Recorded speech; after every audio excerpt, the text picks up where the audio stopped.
7 বছরের ঋদু গ্রামের শেষ মাথার একটা ছোট্ট কুঁড়ে ঘরে থাকে তার মা বাবার সঙ্গে।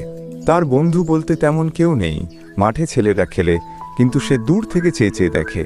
একদিন বিকেলে যখন আকাশে শেষ আলোটা পড়ে আছে, ঋদু দেখল রাস্তার ধারে একটা কুকুরের ছোট্ট ছানা বসে বসে কাঁদছে। তার চোখে ভয় আর শরীর কাঁপছে ঠান্ডায়। আশেপাশে কেউ নেই।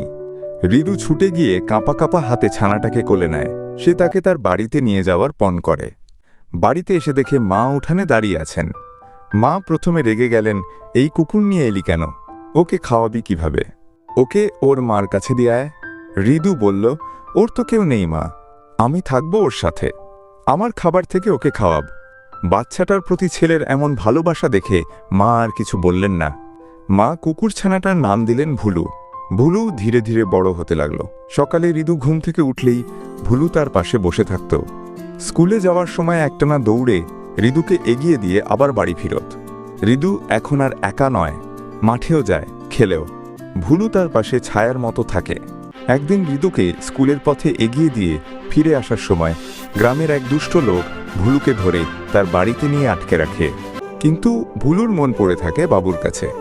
ভুলু খাবার খায় না, কিছুতে মন বসে না, শুধু জানালার পাশে বসে কাঁদে আর তাকিয়ে থাকে দূরের দিকে, যেখানে আছে তার প্রিয় বন্ধু।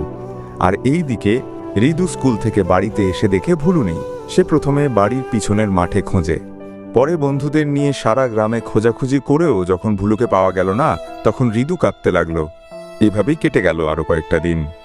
একদিন দুষ্ট লোকটি মনের ভুলে ঘরের দরজা খোলা রেখে বাইরে যায়। সেই সুযোগে ভুলু ছুটে বেরিয়ে পড়ে। এক গ্রাম থেকে আরেক গ্রাম, ক্ষেত, মাঠ, নদী সব পেরিয়ে এসে ছুটে চলে।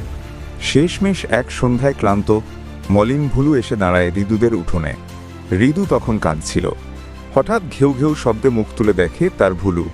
ভুলু! ঋদু চিৎকার করে ছুটে যায়, জড়িয়ে ধরে কুকুরটাকে। দুজনেই কাঁদে, তবে এবার তা আনন্দের অশ্রু। বন্ধুরা, মানুষ ভুলে যেতে পারে, কিন্তু কুকুর মনে রাখে যে বন্ধুত্ব শুধু সময়ের নয়, হৃদয়ের বিষয়।